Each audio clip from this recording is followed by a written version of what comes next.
ఖమ్మం జిల్లా కొనిచెర్ల మండలంలోని అమ్మపాలెం గ్రామంలో BRS party working president KTR జన్మదిన వేడుకలను పార్టీ నాయకులు ఘనంగా నిర్వహించారు.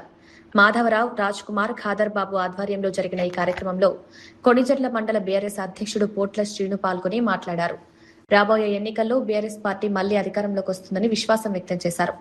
ప్రస్తుతం రైతులకు పూర్తి స్థాయిలో రుణమాఫీ, రైతు భరోసా అందలేదని, విద్యార్థులకు ఫీజు రియంబర్స్మెంట్, నిరుద్యోగ యువతకు నిరుద్యోగ భృతి, స్కూటీల పంపిణీ వంటి ఎన్నికల హామీలు అమలు కాలేదని విమర్శించారు.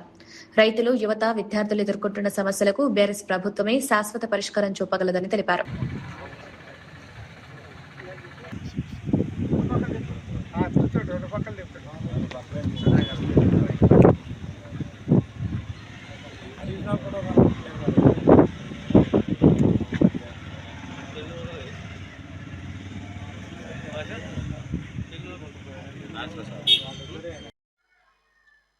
ఈరోజు బీఆర్ఎస్ పార్టీ రాష్ట్ర వర్కింగ్ ప్రెసిడెంట్, మాజీ మంత్రివర్యులు కేటీ రామారావు గారి 50వ బర్త్డే సందర్భంగా కొంజర్ల మండలంలో మండల పార్టీ ఆధ్వర్యంలో అమ్మపాలెం గ్రామంలో పెద్ద ఎత్తున రైతు సమన్వయ సమితి మాజీ అధ్యక్షులు కిలారు మాధవరావు గారి నాయకత్వంలో రాజకుమారు, నాగేశ్వరరావు, ఖాదర్బాబు గారు, మాజీ సర్పంచ్ గారు, వీరందరి నాయకత్వంలో పెద్ద ఎత్తున ఈరోజు కేటీఆర్ గారి బర్త్డే జరపడం జరిగింది. రాబోయే కాలంలో 2028-29లో తెలంగాణ రాష్ట్రంలో మళ్ళీ బీఆర్ఎస్ ప్రపంచం సృష్టిస్తాం. కేసీఆర్ గారిని ముఖ్యమంత్రి చేయడం కోసం ఇలా కేటీఆర్ గారు, హరీష్ రావు గారు పెద్ద ఎత్తున తెలంగాణ రాష్ట్రంలో అన్ని జిల్లాల్లో సుడిగుండంలా తిరిగి చూస్తూ రైతులు ఎదుర్కొంటున్న సమస్యల మీద కానీ, రైతులు ఇలా పండించిన పంట గిట్టుబాటు ధర లేదు, పంటలు పోనే పరిస్థితి లేదు, కొండ పంటకు బోనస్ ఇచ్చిన పరిస్థితి లేదు, రైతు బంధు వేసిన పరిస్థితి లేదు, రైతు బీమా ఇచ్చిన పరిస్థితి లేదు.